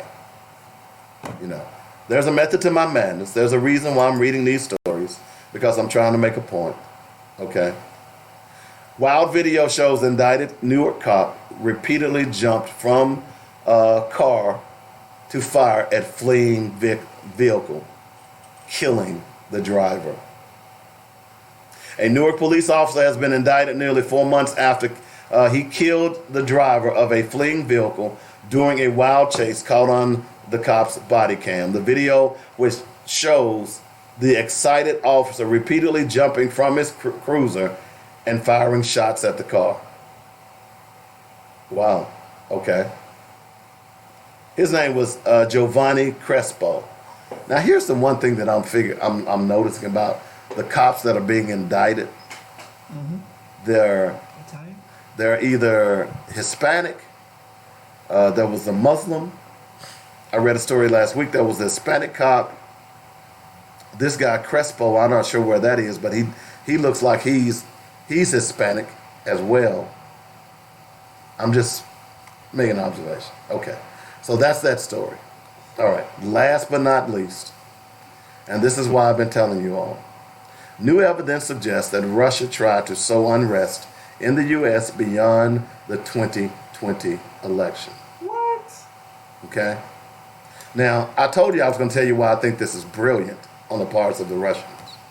Because what America doesn't understand, and what I've been trying to tell people for decades, is that America's Achilles heel is its racism. Oh yeah, always has been. Always has been. And it's always something. The most recent example was back, I think, over last summer when Trump went to go visit Philippines, and he went to go tell him, "Hey, you gotta stop killing these people." Whatever. He was like, "Your police do worse than me all the time." Exactly. He's like, "You can't come over here and tell me how to do Exactly. my thing when your police are doing just the same thing over there." In other words, he gave him the middle finger. Yeah. But he called him out on it Mm-hmm. and on his racist policing. So my point being is, look, first of all, can't get mad at Russia for Russia trying to undermine the United States. That's what they do. Russians gonna do what Russians gonna do. But you know what? The United States does the same damn thing. Yeah, to everybody else. Yeah, exactly. Okay? So before you get all up in arms about, oh, Russia is trying to undermine our elections, well, guess what? America does that on a regular basis. We do In fact, they're doing it right now in Venezuela. and then we do it to Cuba and Yes, they did. Colombia. Yes, they did. Probably half the countries in South America. Yes, they did. They remember they invaded Grenada. Yeah. Okay. Play the music up. All right. So my point being is that before you get upset about a Russia trying to undermine the United States and its elections, then you should be upset with your government, because there's a thing in court that is called clean hands. We probably created. You know, before you come to me saying, look at her, look at the mess that's on your hands. Okay? But here's what's genius about this. Because, see, Russia understands the anger that black people have as it relates to the racial history of America. Russia understands that. Russia also understands, they think from a white man's point of view, because although they're Russian, they're white. Okay? That's part of the reason Donald Trump has been trying to cozy up with the Russians. You do know that, right? Mm-hmm. There's a racial component going on here. Oh, yeah. Okay? So Russia decided that they would, on Facebook, Twitter, all the social media, a lot of the memes that you see are created by Russians. By design. Because they are trying to open that wound where there will be revolution and civil war all over again in the United States. And at that point, Russia can take over. Yeah. Or at least make moves to take over. They want to. Okay? And they understand now that even the black community is a lot more savvy than they were in the 60s. Whereas that I would argue that many black parents will not send their children to war if they can keep from. Mm-hmm. So here's the problem. Or be smart about enlisting. Exactly. I mean, because there's a lot of careers and jobs that you can sign up for that don't involve you having to ever going to war. Don't actually have to do combat. Because my son will be pushing buttons. He will not be on the front line. Air Force. Okay? So what Russia is doing is exactly what they need to be doing. Is they're trying to radicalize black people. They're trying to get black people up in arms and angry so they can sow discontent and begin a civil war. What I've been telling Americans, white people for the longest, is that if you really want to solve this problem of racism, you have to fix it. Mm-hmm. And this is a classic example of that. You have a sworn enemy of America using your Achilles heel to try to destroy you. Now, you got a choice here, because black people are not just going to say, oh, that's just Russia. Because black people know that you are killing black men in the street. Oh, yeah. Okay? Every week. That's not Russia killing black people in the street. That's every week. That's your police departments. Oh, yeah, buddy. You see what I'm saying? That's your school systems that are suspending black children. Mm-hmm. That's your prison systems and your court systems that are unjustly sentencing black people to jail. And then blaming them for it. And then blaming them for it. Okay? So the question is, if you are afraid of what the Russians are doing, if you are upset at what the Russians are doing, then you got to solve your race problem. You got to solve your race problem. But the problem with that is that you've got the racist in chief in the White House. So you're not going to solve your race problem anytime soon. And what's going to happen is Russia is going to continue to sow those seeds of discontent, where eventually they're going to take hold, because even though it's Russia, some of the things they're saying is true. Yeah. When they talk about police brutality, when they talk about redlining, when they talk about voter discrimination and voter suppression, You mean all the stuff that we talk about? all the stuff that we talk about that they just simply set up bots to slam your social media with, the same stuff that we talk about on this show. If you really want to keep Russia from undermining you, then you got to fix your race problem. You can't ignore it anymore. That's why I read all those stories. Those were different stories about white people getting away with murder. And we know for a fact that if any of those perpetrators would have been black, they'd be in jail. Or dead. I saw a video the other day. As a matter of fact, I posted, while I find this story, I saw a video the other day where this white guy had jumped on top of a police cruiser. Mm-hmm. Oh, I saw that. And was destroying it. Oh, yeah. Kicked out the back window. Jumped. I mean, destroyed the lights on top. I mean, caved in the roof. The roof. I mean, so you saw that video. Yeah, I saw it. So, Cliff, could you please explain to the listeners what happened to him? Oh, yeah. So, I mean, we might have been a teenager, maybe early 20s, jumping up and down on this police vehicle. He was on there, had been on there a good, 10, 15 minutes probably. Destroyed the thing. I mean, just tore it up. There's no holes through it, but he did all the damage he could, never making it cave in. The cops tried to, I think, when they finally tried to get him to come down, because before they were just yelling at him, hey, get down, hey, we're going to get you, yell down. They're yelling at him, they're swearing at him, come down, get off our vehicle. And then finally, you get a couple of them that try to Somebody pulled a gun on him, didn't they? I think they might have pointed a gun at him. Did somebody shoot him? No, they never shot at him. Oh, okay. I was just being facetious. No one pulled a gun. But then they tried to run up. Then they tried to run up on the vehicle to meet him on top of the vehicle to get him to come down or arrest him and get him to come down. Eventually, one of them fell in the process, which is actually kind of funny. But 2 or 3 of them tried to run up the top of the truck, which in our case they would have just shot us and just let our body fall. But in this case, they actually kind of grabbed at his legs. They finally got a hold of him, yanked him. I mean, he had a he had a rough coming down. They grabbed his ankles and pulled him, and his body's slow. But he's living though, right? He's still alive. No severe injuries. They arrested him, put him in. No shots, no bullets, no beatdowns. I was looking for the story. I thought I posted it on my wall. I remember you posted it like a day or two ago. Of the guy who was the half-naked guy who steals a police car and leaves them on a high-speed chase. Yeah, I remember seeing it. I thought I posted that story on my wall, but apparently I didn't. But again, he was a white guy. Yeah, and then there's that other story I was saying about before, where the white couple down in Florida, Georgia, had done something. The police were called on them, and they were trying to run away from them. They stole the police vehicle, drove off, and when they crashed into a roadblock, they were forced to get out of the vehicle. And the husband and the wife, or boyfriend, girlfriend, whatever they were both looked like they were in their 30s. It's 2 white people, and there's a bunch of cops there from the roadblock, and they're fist fighting with the cops. And they're going at it for about 5 to 10 minutes before they finally got arrested and put them back in the car with handcuffs on.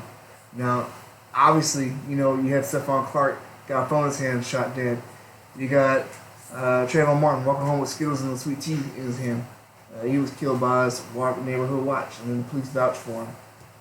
You have all these other situations. Eric Garner selling cigarettes, not even no weapon, shot dead or choked to death actually. But you have all these Laquan McDonald shot dead, running away from police. Oh, the new one I saw this morning was the runaway Winnebago. Have you seen that one yet? No. In California. And she was check this out. She was plowing through cars. Now, police say they shoot at cars because they are trying to protect other citizens. She finally plowed into this tree and got out and started running, and they caught her. She was never shot or killed. Okay, so my point in all of this is that I've been saying over and over again, and we have prima facie evidence now, that police are killing black people purposely. Oh, yeah, it's on purpose. Okay, look, don't give me this stuff about what he should have done or what she should have done. She being or he being the victim. I truly believe that police are killing black people on purpose. Now you just say, well, David, why do I say that? Well, why do you say that? We just talked about 3 incidences. Oh yeah. Okay, and there are plenty of more. Yeah, because their only job is to bring you in so that you can be tried in a court of law. Exactly. To find out if you are guilty or innocent of what you're being accused of, and to have the evidence presented for either way, for either side of that, and then whatever happens at that point. It is the judge and the jury who are supposed to be the ones who deem you worthy of the death penalty or prison or whatever the case may be, or if you're not guilty. It's not the cop's job to be the judge, jury, and execution. Right, to issue a sentence. It's not his job to issue any type of sentencing or punishment. It is only his job to take you in so that you can receive that punishment if you are deemed guilty. And clearly they know the difference. Because if they didn't know the difference, they would be shooting white people just like they're shooting black people. Mm-hmm. This is why I say this mess about training, when they say whenever one of these things occur, we need more training. That's why I say that's bull. I think the training thing is I think there could be more room for training. No. But I think the training I think the training itself is No, listen. I got you on this one. I'm on your side here. I think that training is not necessarily an excuse, but I think there needs to be more training on dealing with minorities, and on top of them just rooting out people who are being heard or being found to have racist tendencies. Okay, so being kicked off. The second part, rooting out the racist, I agree with you. But you don't need any training not to be a racist. Well, not necessarily racist. Let me tell you why. But I think sometimes there are cultural differences. And I'm not giving them an excuse, but I think sometimes there are misunderstandings that may escalate things. I could even see though the that. cops are overly aggressive as it is. I could see that cultural differences if they were Japanese or Chinese or Indian or one of those exotic ethnic groups. But there are very few cultural differences in black people and white people. Well, no, but very few. As far as you're making excuses for cops on my show right now. I'm not making excuses. I'm just saying I think there's a small amount where sometimes it may actually come down to a cultural difference in a bigger area. Maybe not. In like the bigger cities. But here's why I say training will not work. But overall, I think that the cops just need to stop being so aggressive towards black people, and I do agree that they're killing us on purpose. So if there were cultural differences, would you say an immigrant from Yugoslavia would have a cultural difference than a white cop who grew up in America?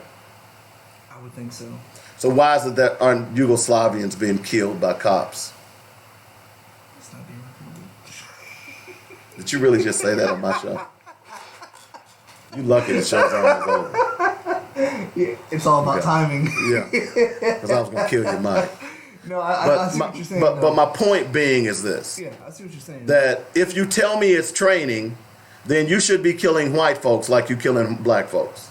Okay? Mm-hmm. If you tell me it's training, why should you be trained not to be able to recognize a cell phone when every day you sleep with a pistol? Well, you eat, sleep, you marry a gun, a weapon. Mm-hmm. You see what I'm saying? So it's not training, it's will. I know. I think part of it could also be that the training is part of the problem as well, because they train. Could be. They do train these guys constantly that not to trust anyone, and that you never know what anything could be a weapon. That's fine. And that everything, That's fine. Because you hear all these statistics about them being trained, like something like 80% just on firearms training. Right. But that's fine. So they're trained to constantly be violent. But I'm gonna blow that argument out the water. Well, I'm not saying it's an excuse. If that's the case, I'm not saying you are. I'm just saying if we want to use that as a plausible argument, well, I mean, I think that's part of it the still problem. goes back to my initial question. Yeah, but I think that's still part of the problem. Why aren't they killing white folks?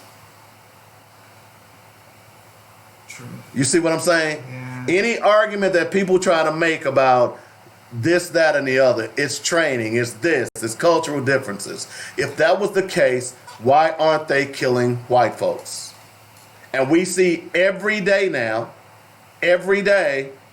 look, they just let the governor's son sleep his drunkenness off and go home. If that would have been a black man, number one, after his fourth offense, he'd have been in jail. Oh, yeah. So my point is this, that the reason Russia is able to sow the seeds of discontent is because America refuses to live and admit it has a race problem. And until you admit that it's a race problem in America, Russia is going to continue, and I guarantee you those embers will begin to become campfires. Oh, yeah. And they will then become forest fires. In fact, they're already campfires, I'm going to tell you. There are a lot of black enclaves who have had enough. So America better wake up. What Russia is doing, how do you kill your enemy? How did Troy kill his enemy? From within. Mm-hmm. Gave him a gift, and inside that gift was poison. The poison being soldiers. So the best way to destroy your enemy is to destroy them from within. And it looks like Russia's on to something.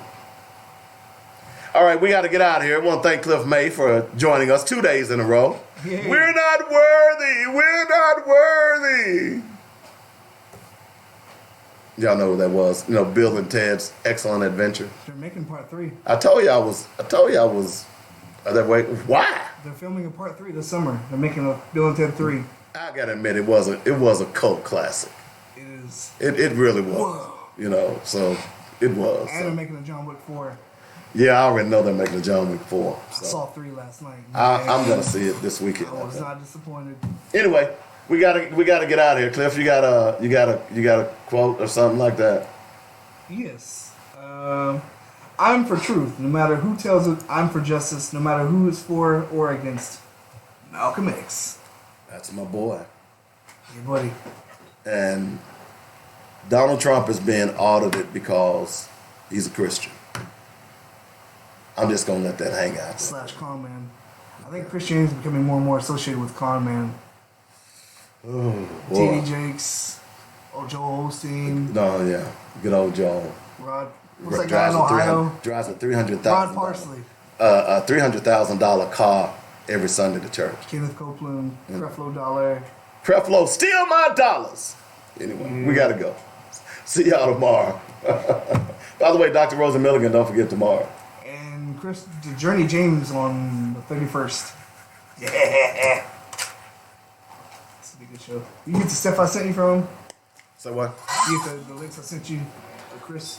Yeah, I got him. Okay. I figured that way you'd be up to speed on some of the stuff that he's got going on. Well, I'm familiar with him anyway. Okay. I think he's been on one of these shows once or twice.